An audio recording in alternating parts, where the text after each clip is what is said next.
सबके साथ संवाद करने का अवसर प्राप्त हुआ है। भाइयों बहनों, मैं इस धरती को कोटि कोटि नमन करता हूं।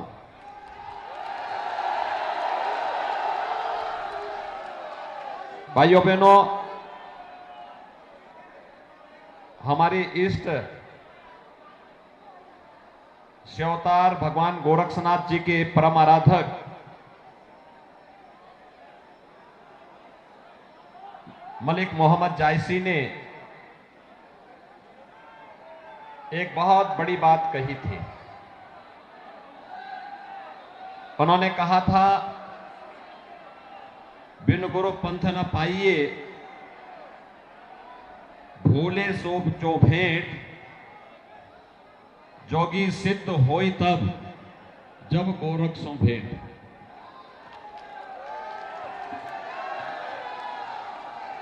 काश आजादी के बाद जायसी की इस बात को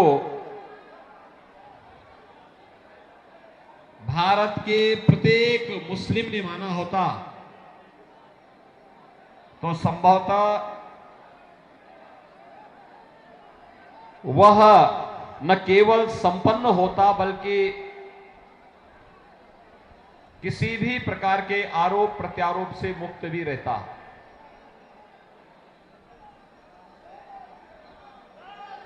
वोट बैंक बनने की जो एक तमन्ना है, वह उनकी प्रगति में बाधक रहा है। और मुझे लगता है कि जब मैं आज तिलोई में आया हूं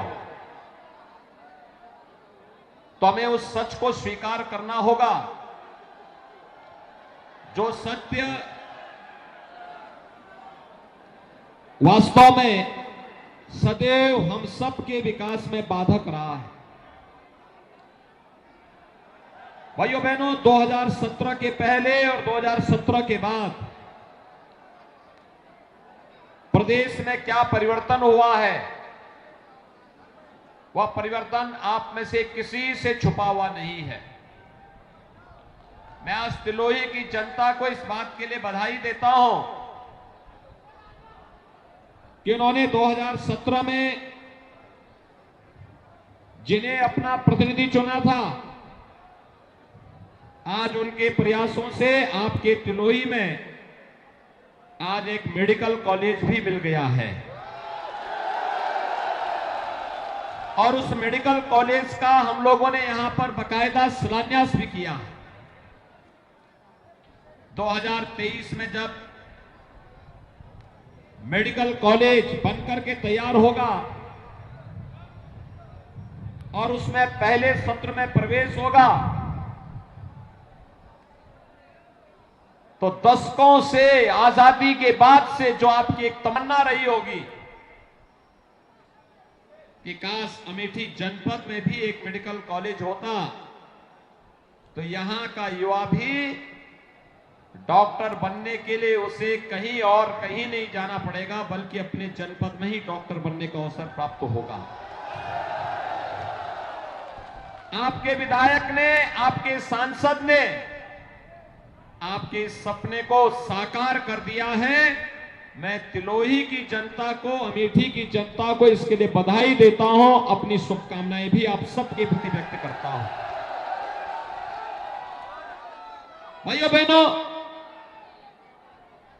ये मेडिकल कॉलेज की सौगात समाजवादी पार्टी भी दे सकती थी, लेकिन उसके पास विकास का विजन नहीं था। समाजवादी पार्टी अपने एक अलग ही एजेंडे को लेकर चलती है। उनका एजेंडा ही एक अलग है। उसमें विकास की नहीं, सुख और समृद्धि की नहीं, लोक कल्याण का नहीं, गरीब कल्याण का नहीं, नौजवानों के रोजगार का नहीं, किसानों के उत्थान का नहीं और बेटियों की सुरक्षा के लिए समाजवादी पार्टी के एजेंडे में कोई स्थान नहीं है। समाजवादी पार्टी रही हो या बहुजन समाजवादी पार्टी या कांग्रेस, इन लोगों ने राजनीति की, लेकिन इनकी राजनीति का आधार जाति, मत और मजहब हुआ करता था। सामाजिक ताने बाने को छिन्न भिन्न लोग करते थे। समाज की सुरक्षा और राष्ट्र की सुरक्षा के साथ खिलवाड़ करते थे। लेकिन भाइयों बहनों, 2014 में आपने प्रधानमंत्री मोदी जी को व्यापक समर्थन दिया। 2017 में भारतीय जनता पार्टी को अपना आशीर्वाद दिया और भारतीय जनता पार्टी ने प्रधानमंत्री मोदी जी के नेतृत्व में देश के राजनीतिक एजेंडे को बदल करके रख दिया। और आज जाति, मत और मजहब नहीं, क्षेत्र और भाषा नहीं, राजनीतिक एजेंडे का आधार गांव बनता है, गरीब बनता है, किसान बनता है, नौजवान बनता है, महिलाओं की सुरक्षा और महिलाओं का स्वावलंबन बनता है, नौजवानों का रोजगार बनता है और अन्नदाता किसानों की खुशहाली बनती है।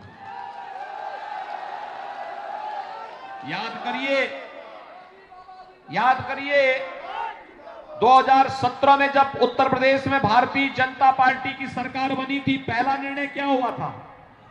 अन्नदाता किसानों की कर्ज माफी का। 86 लाख किसानों का 36,000 करोड़ रुपए का कर्ज माफ हुआ था। बेटियों की सुरक्षा के लिए एंटी रोमियो स्क्वाड का गठन किया गया था। और यही नहीं भाइयों बहनों, अवैध बूचड़ खाने भी हम लोगों ने बंद किए थे। जो एक कसाई जगह जगह जाके गौ माता को काट देते थे, हमने इनकी पूरी की पूरी कटान को रोक करके अवैध बूचड़ खानों को पूरी तरह बंद किया। लेकिन आज मैं आपको आश्वस्त करने के लिए आया हूं, हम गौ माता को कटने नहीं देंगे, अवैध बूचड़ खानों को खुलने नहीं देंगे, लेकिन अन्नदाता किसानों की फसल को भी नष्ट नहीं होने देंगे। अन्नदाता किसानों के लिए, उनकी फसल को बचाने के लिए, बेसहारा गौवंश की रक्षा के लिए और उनके संरक्षण के लिए बड़े पैमाने पे गौशालाएं बनाएंगे। हर गौशाला को ऊर्जा के साथ जोड़ेंगे और जो किसान बेसहारा गौवंश को अपने घर में पालेगा, उस किसान को 900 से लेके 1,000 रुपए हर महीने भी हम एक गाय का देंगे। मैं पूछना चाहता हूं, समाजवादी पार्टी जब सत्ता में आई थी 2012 में, उसने निर्णय क्या लिया था? भाइयों बहनों, उसने पहला निर्णय लिया था हमारे आराध्य भगवान श्री राम के मंदिर पर हमला करने वाले आतंकवादियों के मुकदमों को वापस लेने का। पहला निर्णय इस समाजवादी पार्टी का आतंकवादियों के लिए समर्पित था। चाहे वह आतंकवादी अयोध्या पे हमला करने वाले रहे हो, संकट मोचन मंदिर पर हमला करने वाले रहे हो। संकट मोचन मंदिर पर जब हमला हुआ था, 28 निर्दोष लोग मारे गए थे। लखनऊ, वाराणसी और अयोध्या की कचहरियों पर हमला हुआ था। 15 से ज्यादा वकील मारे गए थे। गोरखपुर में, कानपुर में, बिजनौर में सीरियल ब्लास्ट हुए थे। रामपुर में सीआरपीएफ कैंप पर हमला हुआ था। और इन सभी आतंकी हमलों के लिए जिम्मेदार आतंकवादियों के मुकदमों को समाजवादी पार्टी ने वापस लेने का कार्य किया था। हम धन्यवाद देना चाहेंगे उस समय की न्यायालय को, जिसने समाजवादी पार्टी के इस षड्यंत्र को सफल नहीं होने दिया। भाइयों बहनों, अन्यथा प्रदेश में आतंक का कितना रंग तांडव होता, कितने लोग मारे गए होते। और मैं इसीलिए कहने के लिए आया हूं, समाजवादी पार्टी को समर्थन देने का मतलब आतंकवाद को प्रेरित और प्रोत्साहित करना है। समाजवादी पार्टी को वोट देने का मतलब पेशेवर माफिया और अपराधी को संरक्षण देने जैसा है। और समाजवादी पार्टी को दिया जाने वाला वोट आने वाली पीढ़ी के भविष्य को बर्बाद करने जैसा है। और इसीलिए मैं आपसे कहने के लिए आया हूं, इसीलिए कहने के लिए आया हूं, समाजवादी पार्टी के मुखिया ने अब तक ये स्पष्टीकरण नहीं दिया है। मैंने उनसे रायबरेली में पूछा था, कल वे स्वयं रायबरेली गए थे। वे रायबरेली में मैंने उनसे पूछा था, मैंने कहा अहमदाबाद में 56 लोग मारे गए थे आतंकी घटना में, सीरियन ब्लास्ट में। अहमदाबाद की कोर्ट ने 38 आतंकवादियों को फांसी की सजा दी है, 11 को आजीवन कारावास की सजा सुनाई है। लेकिन जो ये आतंकवादी फांसी की सजा प्राप्त हुए हैं, आजीवन कारावास हुआ है, इनमें से 9 का संबंध उत्तर प्रदेश से है और उत्तर प्रदेश में से 7 आजमगढ़ से हैं और आजमगढ़ में से 1 समाजवादी पार्टी के प्रचारक का लड़का भी है। यानी आतंकवादी का परिवार समाजवादी पार्टी का प्रचारक है।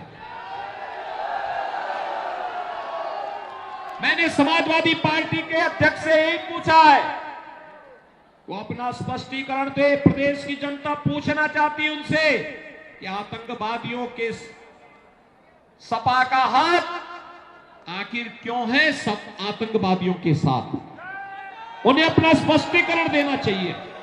और भाइयों बहनों, क्या यह सच नहीं कि अहमदाबाद में जितने भी विस्फोट हुए थे सब साइकिल में बम लेकर के गए थे? क्या ये सच नहीं है? जगह जगह प्रदेश में जो विस्फोट हुए थे, क्या इसमें साइकिल का इस्तेमाल नहीं हुआ था? और इसीलिए मैं कहने के लिए आया हूं, समाजवादी नाम है, काम तो दंगावादी है या आतंकवादी है। इसके अलावा उनकी कोई सोच ही नहीं है। भाइयों बहनों, 2017 के पहले मैं पूछना चाहता हूं आज तिलोई के लोगों से, भाइयों बहनों, 2013-17 के पहले आपको बिजली मिलती थी क्या? थोड़ा जोर से बोलना। बिजली मिलती थी? 17 के बाद तो बिजली मिल रही होगी ना। 17 के पहले बिजली की भी जाति और मजहब हुआ करती थी। याद रखना, 17 के पहले ईद और मुहर्रम में बिजली आती थी, लेकिन होली और दीपावली में गायब हो जाती थी। हमने तो बिजली दी है ना, सबको बिजली, पर्याप्त बिजली, निर्बाध बिजली, बिजली देने में कोई भेदभाव नहीं किया है ना। दूसरी बात मुझे बताओ, कोरोना महामारी है, पूरी दुनिया त्रस्त है, लाखों लोग दुनिया के अंदर मर चुके हैं कोरोना से। और भाइयों बहनों, कोरोना से जो मौतें हुई हैं, कोरोना से इन मौतों के कारण पूरी दुनिया में एक भय और दहशत का माहौल है। लेकिन भारत के अंदर प्रधानमंत्री मोदी जी के नेतृत्व में कोरोना प्रबंधन बेहतरीन रहा। फ्री में टेस्ट, फ्री में उपचार, फ्री में वैक्सीन। कितने लोगों ने वैक्सीन ले ली है? पीछे तक सभी लोग बताएंगे सबने वैक्सीन ले ली है। फ्री में वैक्सीन, सबको वैक्सीन। वैक्सीन का पैसा तो नहीं लिया किसी ने? दोनों हाथ से बता करके मुझे सारा स्पष्ट करवाइए। वैक्सीन का पैसा नहीं लिया ना? यही है भारतीय जनता पार्टी की डबल इंजन की सरकार। याद करिए, सपा बसपा की सरकार होती तो वैक्सीन का भी पैसा आपसे ले लेते और वैक्सीन मार्केट में ब्लैक हो जाती। आप इस बात को मानते हैं ना? और यही नहीं, मैं आपसे पूछना चाहता हूं, जो वैक्सीन के खिलाफ दुष्प्रचार करते थे, कहते थे कि ये वैक्सीन नहीं लेंगे क्योंकि ये तो बीजेपी का वैक्सीन है, ये मोदी का वैक्सीन है, बोलते थे ना। आज उनको बोलेंगे कि अगर मोदी वैक्सीन और बीजेपी वैक्सीन से हम ठीक हुए हैं तो वोट भी यहीं जाएगा, बोलेंगे ना। सभी लोग सहमत हैं। और भाइयों बहनों, आपने भारतीय जनता पार्टी को समर्थन दिया, डबल इंजन की सरकार बनी। प्रदेश में भी भाजपा और केंद्र में भी भाजपा, दोनों जगह है ना। तो ये डबल इंजन की सरकार हो गई। तो डबल इंजन की सरकार का मतलब आप जानते हैं, राशन भी डबल डोज का मिल रहा है ना। महीने में 2 बार राशन मिल रहा है, कोई भेदभाव तो नहीं है। भाइयों बहनों, सपा बसपा की सरकार होती तो उनके गुर्गे सारे राशन खा जाते।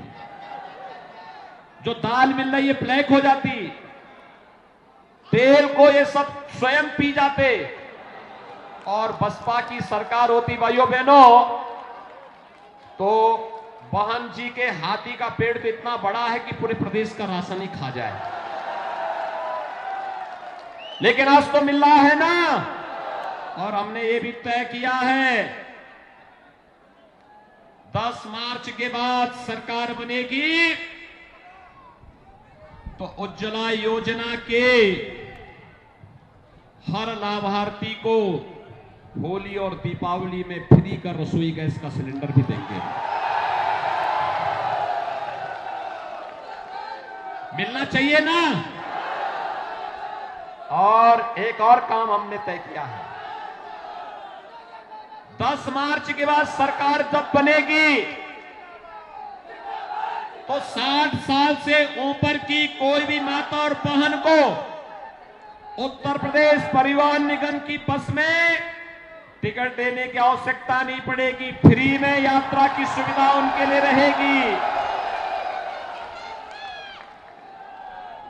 किसान को अपने ट्यूबवेल के बिल को आने वाले 5 साल में हम 0 पहुंचाने का काम करेंगे, 1 पैसा नहीं लेंगे। और भाइयों बहनों, यही नहीं, पिछले 5 साल में प्रदेश के नौजवानों के लिए बहुत कुछ करने का प्रयास हुआ। याद करिए, 2017 के पहले नौकरी निकलती थी, सिपाही खानदान वसूली पे निकल पड़ता था।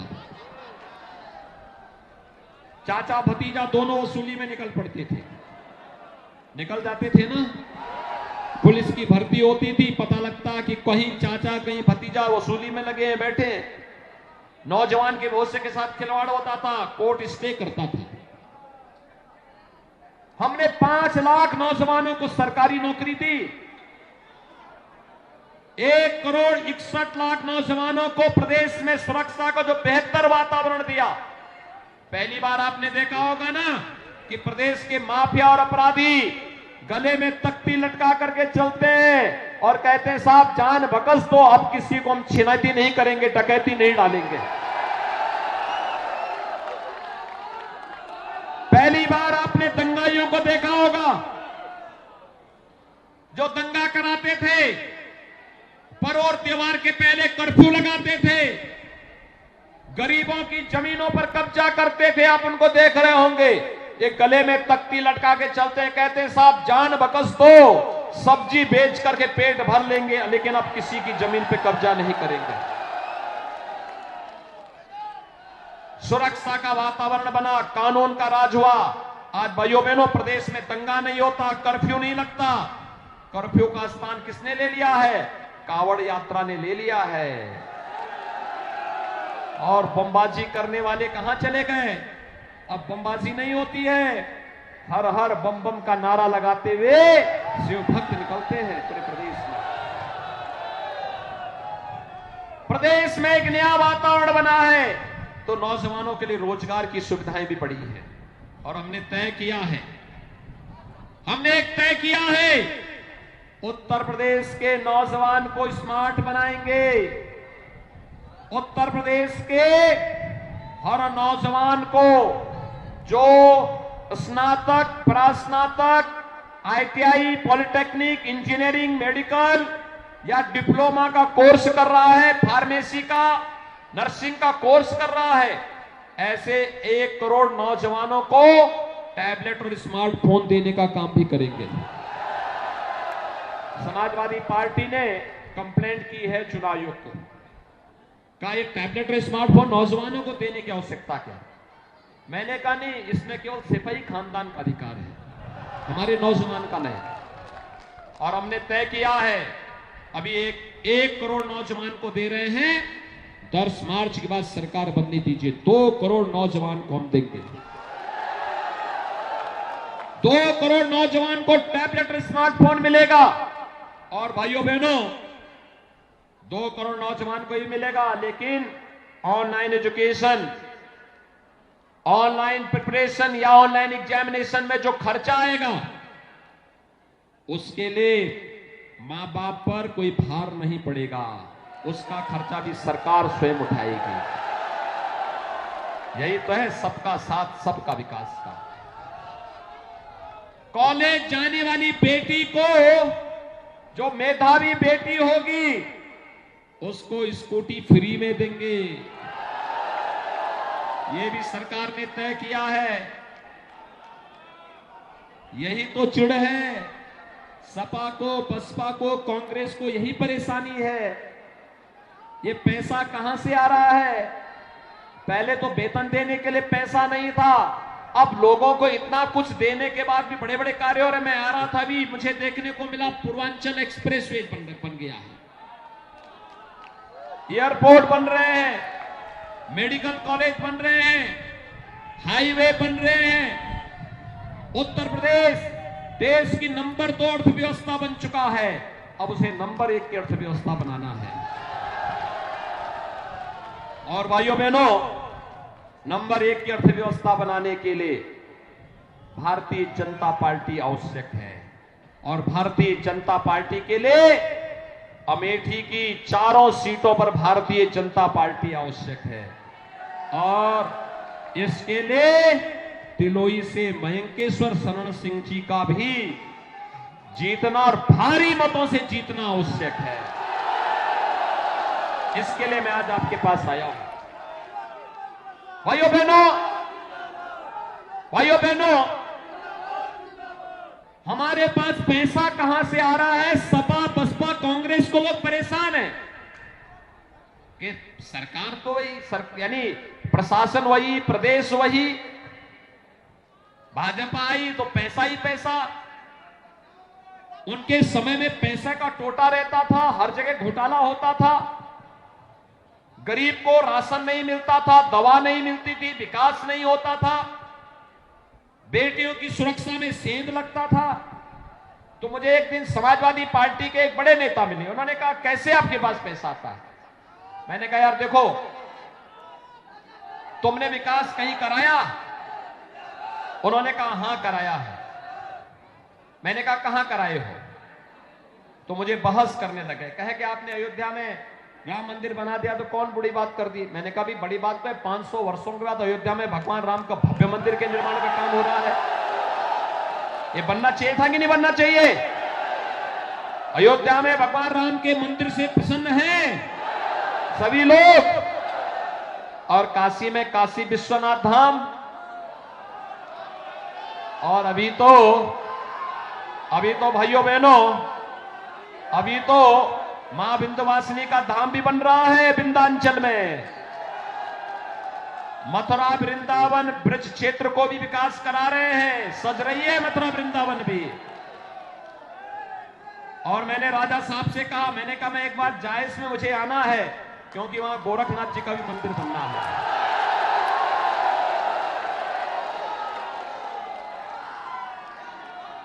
मैंने सपा से पूछा, मैंने कहा भी देखो हम तो ये कर रहे हैं, मैंने कहा आप तो बताइए आप क्या कर रहे हैं?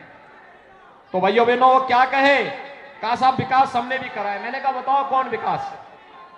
कहा कि हर गांव में हमने कब्रिस्तान की बाउंड्री वॉल बनाई है। उनका विकास क्या है? कब्रिस्तान की बाउंड्री वॉल। हमारा विकास क्या है? हर तीर्थ स्थलों का सुंदरीकरण और विकास। फर्क है ना? ये फर्क साफ है। और इसी फर्क को लाने के लिए भाइयों बहनों हमने उत्तर प्रदेश में पैसा कहां से आएगा और कहां जाना, हमारे यहां तो पैसा कहां से आता मैं उसके बारे में भी बताऊंगा, लेकिन जाएगा कहां? विकास के लिए जाएगा, गरीब के लिए जाएगा, किसान के लिए जाएगा, नौजवान के लिए जाएगा, बेटियों की शिक्षा के लिए जाएगा। और आएगा कहां सुनेंगे? एक हाथ में जब विकास की छड़ी लेकर के चलते हैं तो दूसरे हाथ से हमारा बुलडोजर जब चलता है ना, तो भाइयों बहनों ये बुलडोजर सड़क भी बनाता है, मेडिकल कॉलेज भी बनाता है और माफियाओं के घर से पैसा निकाल करके प्रदेश के खजाने को भी भरता है। समझ गए ना? और इसीलिए मैं आज आया हूं आपके पास आप सबसे अपील करने के लिए। राजा महेंकेश्वर शरण सिंह जी को आपके बीच में रहना था, लेकिन चुनाव आयोग के कारण वे आज आपके बीच में यहां पर नहीं आ पाए। वे आपके सारे कार्यक्रम को देख रहे हैं और भाइयों बहनों समाजवादी पार्टी की हताशा और निराशा को व्यक्त कराता है। लेकिन आज आपकी जो उपस्थिति है, आपका जो उत्साह है, एक एक व्यक्ति की जिम्मेदारी है कि स्वयं राजा साहब के प्रतिनिधि बन करके एक एक घर में एक एक वोट को कमल चुनाव चिन्ह पर डलवाने की जिम्मेदारी लेनी पड़ेगी। तैयार हैं? सभी लोग तैयार हैं? लेकिन भाइयों बहनों इसकी पहली शर्त है। पहली शर्त क्या है? चुनाव के दिन जब 27 तारीख को वोट होगा, क्या शर्त होगी? पहली शर्त होगी पहले मतदान,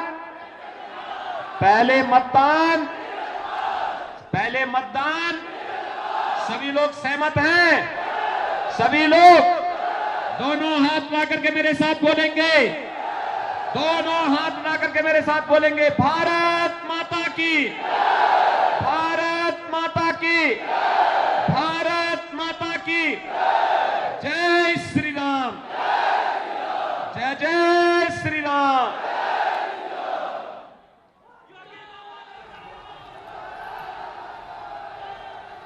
देश के यशस्वी मुख्यमंत्री। तो अमेठी से सीएम योगी आदित्यनाथ को सुन रहे थे आप। तिलोई में जनसभा को संबोधित करते हुए वर्तमान सरकार की तमाम उपलब्धियों का जिक्र किया, साथ ही साथ पिछली समाजवादी पार्टी सरकार को निशाने पर भी लिया।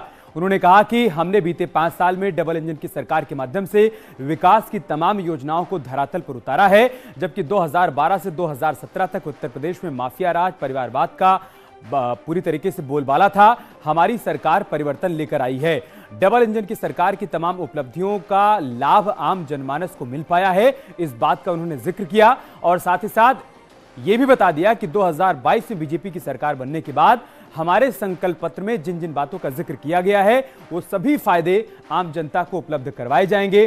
तो तिलोई में बीजेपी प्रत्याशियों के पक्ष में यहां पर जनसभा को संबोधित करते हुए सीएम योगी आदित्यनाथ ने तमाम बड़ी बातें कही।